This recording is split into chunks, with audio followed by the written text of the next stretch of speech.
There's been so many technological advances since Skate 3 that we're able to like not only recreate or resurrect Flick It, we're able to add on top of it. So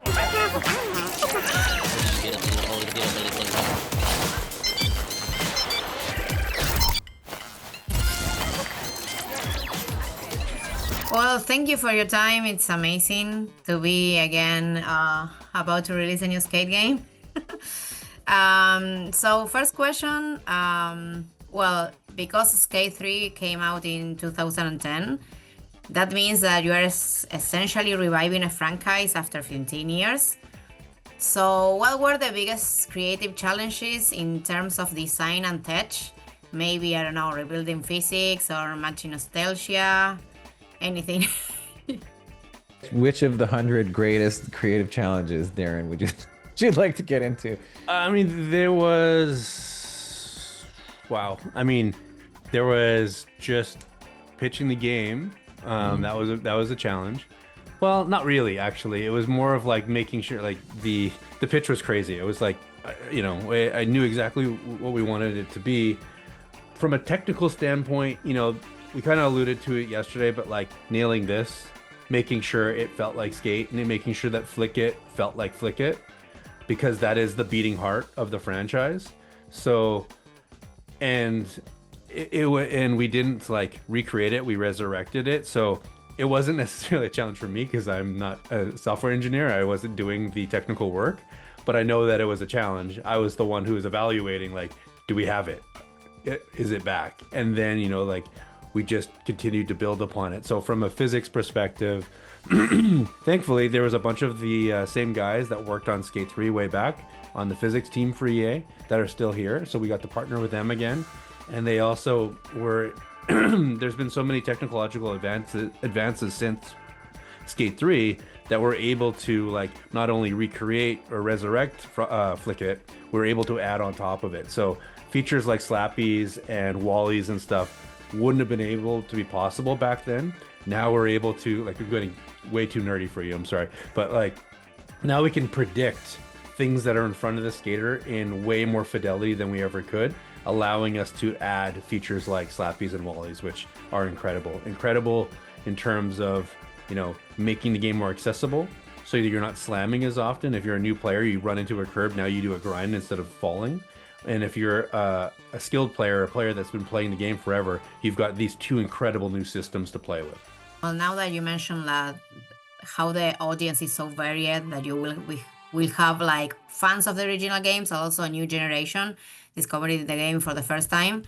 How do you balance that in terms of design and creative? I think you've actually just surfaced one of the other great creative challenges, which is like if you haven't been on the scene for, a decade, you are going to be dealing with some sense of nostalgia. You're going to be dealing with sort of like artificial memories of like, I'm pretty sure this is what Skate used to be. And then there's this whole audience of people who are like, I've never touched a Skate game before.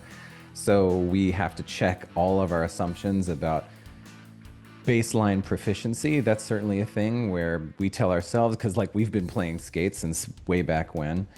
So if it's somebody who's first coming into it, has never used Flick It before, doesn't know anything about skateboarding. I mean, imagine that. And so we have to think quite a lot about the ramp up for a player like that. And then there are people who are like, I played Skate 1, but that's the only Skate I played. So they know some of it, but they know not all of it. And then you've got people who are diehard fans of the series, and they're like, I'm still playing Skate 3 today. What can you do for me now? And I think that we have... I think we've struck a really good balance of servicing all of those audiences well, which is to say, Darren made some comment yesterday about like raising the ceiling, but also lowering the floor. And I think that's a great encapsulation of our design sensibilities that we've brought to the game, where it's like, if you are a veteran of the series and if you are really proficient at Skate today, we are actually going to ask that much more of you. Like we're leaning into like an even higher degree of technicality and proficiency and depth of control than you've seen before. And if you have never touched Skate before, we are giving you this like real smooth on-ramp to not just the technicality of Skate, of the core toy, but like what is skateboarding all about? What's the story of the city, and connecting you to the culture as well. Leaning into the systems that I mentioned, like slappies and wallies, things that benefit both the full spectrum of the audience is really helpful, because as those are the things that allow us to do both, like, raise the ceiling and lower the floor at the same time. So looking for places to invest our time into things that are for everyone, not just necessarily one part of the audience. Great. And well, considering that professional skateboarders are involved in development, apart from motion capture and maybe tricks, what do you learn from them? I mean, what kind of unexpected insights did they give you? There's some really incredible insights, like I discovered skateboarding as a result of playing the game. That's pretty insane.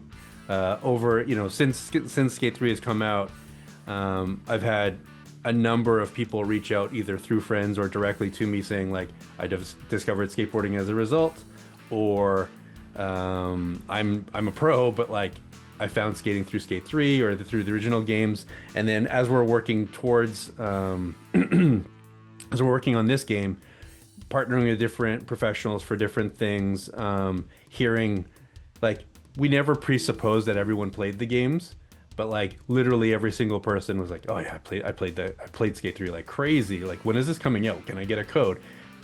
Back in the day, it was like, video games, a lot of pros didn't really care, and now it's like this whole new generation of pros that grew up playing our game. So they seem to have a lot more interest and involvement and intrigue about what we're doing, and also looking for ways to get in and play the game as well. Amazing. Yeah.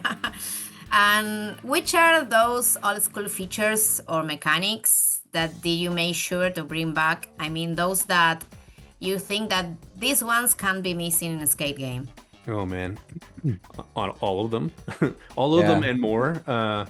I'll talk about a few basic things. We've rebuilt, like, pushing as an example, completely, re-architect it in the way that, like, we're not blending animations almost at all anymore. And we found, actually, this is an interesting insight. We found a gap in our pushing before. This is super nerdy.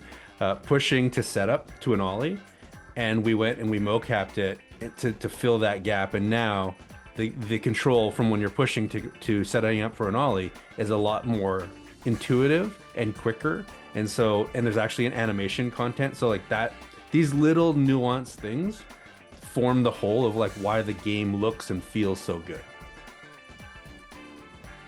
I don't know if that answered your question, but yeah. And when you have like more than 100 players in the city, how do you design the neighborhoods so they feel like authentic and culturally distinct, and not just like a chaotic multiplayer arena, That's interesting. I don't know if we've necessarily designed the neighborhoods to differently accommodate that many people. I mean, I guess any of the, because there are wide open spaces, and then there are also sort of like real cool little corners and pockets of the city. So I mean, I think that the city was designed to just be a great city to be able to accommodate both of those things. So we have like plazas where we could have like a dog pile of people if you needed to, but there are also, sort of like tucked away spaces that are better for a few. But D, I'm interested to hear your thought on it. There's one critical thing that we did to intentionally think about how that may, not be a problem, but like to figure out this would probably work the best, is the center of the city is actually the highest point. And so there's hills, there's not crazy hills, but it kind of flows from the center outwards.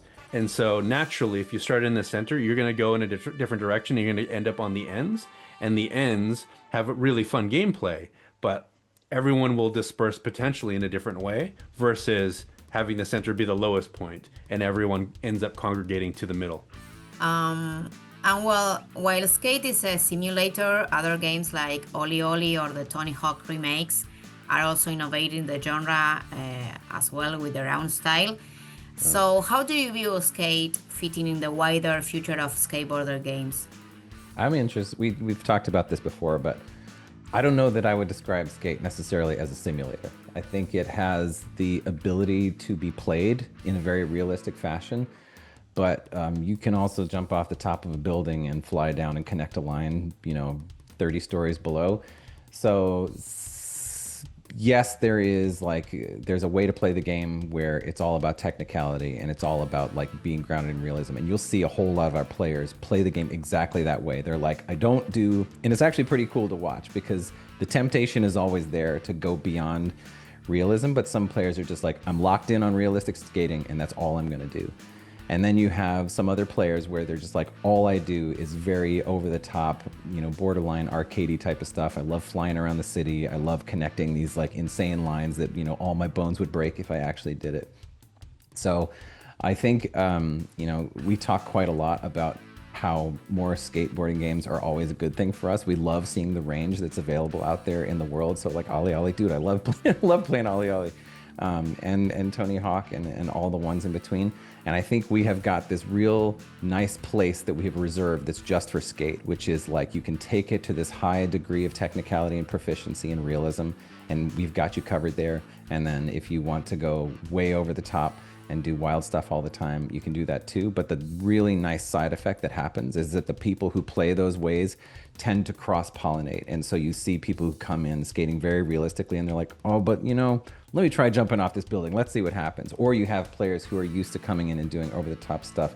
And they're just like, I never knew that I had this degree of control. I'm going to sit here and session a spot, like this really small spot with a bunch of other players.